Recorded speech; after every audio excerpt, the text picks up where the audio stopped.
Welcome to chilli cooks. Kulfi recipe பார்க்கலாம். இந்த tumbler அளவில் நம்ம 5 டம்ளர் பால் எடுத்துக்கலாம். அதை காய்ச்சிக்கலாம். காய்ச்சின பிறகு அதில் ஒரு 5 ஸ்பூன் நம்ம தேவையான சர்க்கரை போட்டுக்கலாம். சர்க்கரை ஆட் பண்ண பிறகு அது நல்லா கிளறி விட்டுக்கலாம். சர்க்கரை ஆட் பண்ண பிறகு இன்னும் நம்மளுக்கு தண்ணியாக கிடைக்கும். ஸோ நம்ம அதை நல்லா காய விட்டுக்கலாம். அதுக்கப்புறம் ஒரு கப்பில் க்ரீமும் கார்ன்ஃப்ளவர் மாவும் நம்ம பால் ஊற்றி தண்ணி கரைச்சி வச்சுக்கலாம். அது எதுக்குன்னா ஐஸ்கிரீமுக்கு நல்லா கெட்டியான டெக்ஸ்சர் கொடுக்கும். இது நம்ம கலக்கின பிறகு நல்லா சுண்டிட்டு இருக்கிற பாலில் ஆட் பண்ணிக்கலாம். ஆட் பண்ணி நல்லா அதை மிக்ஸ் பண்ணிக்கலாம்.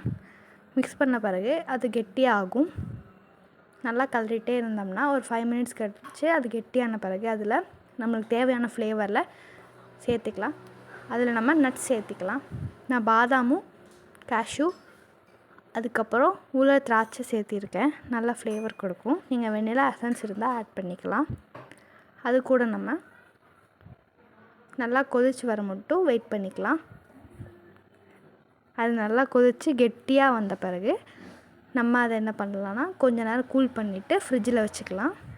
இது நல்லா கொதிக்குது. நல்லா பாருங்கள், கெட்டியான ஸ்டேஜ் வந்த பிறகு நம்ம அதை சிம்மில் வச்சிடலாம். இப்போ நான் அதை கொஞ்ச நேரம் ஆற விடுறேன். அதுக்கப்புறம் ஒரு டம்ளரில் ஃபில் பண்ணிக்கலாம். இல்லை உங்கள்கிட்ட மோல்டு இருந்தால் கூட நீங்கள் அதை யூஸ் பண்ணிக்கலாம். நான் எடுத்த டம்ளரில் 5 டம்ளர்லேருந்து 4 டம்ளர் வரை மட்டும் காய்ச்சிருக்கிறேன். அந்த பாலை நம்ம இப்போது டம்ளரில் ஃபில் பண்ணிக்கலாம்.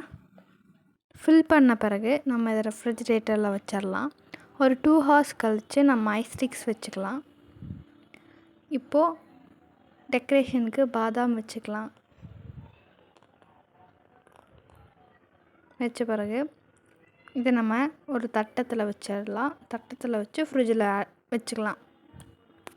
இது ஒரு நைட் ஃபுல்லாக வச்சிங்கன்னா ஓகே. நீங்கள் நைட்டு செஞ்சு காலையில் சாப்பிட்றதுக்கு கரெக்டாக இருக்கும்.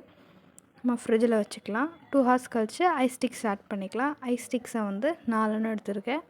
இதை நம்ம கழுவி யூஸ் பண்ணிக்கலாம். கழுவி காஞ்ச பிறகு நம்ம ஐஸ் ஸ்டிக்ஸை அதில் பின் பண்ணிடலாம். அதுக்கப்புறம் அதை எடுத்து அதை நம்ம ரிமூவ் பண்ணுறதுக்கு ஃபஸ்ட்டு ஒரு பவுலில் தண்ணி வச்சு அது கொஞ்சம் நேரம் வச்சு நம்ம அந்த இதை எடுத்தோம்னா நம்மளுக்கு கொஞ்சம் ஈஸியாக வந்துடும். வாங்க, டேஸ்டியான பாதாம் பால் குல்ஃபி ரெடி ஆயிடுச்சு. நம்ம டேஸ்ட்டாக சாப்பிட்லாம். Subscribe and like.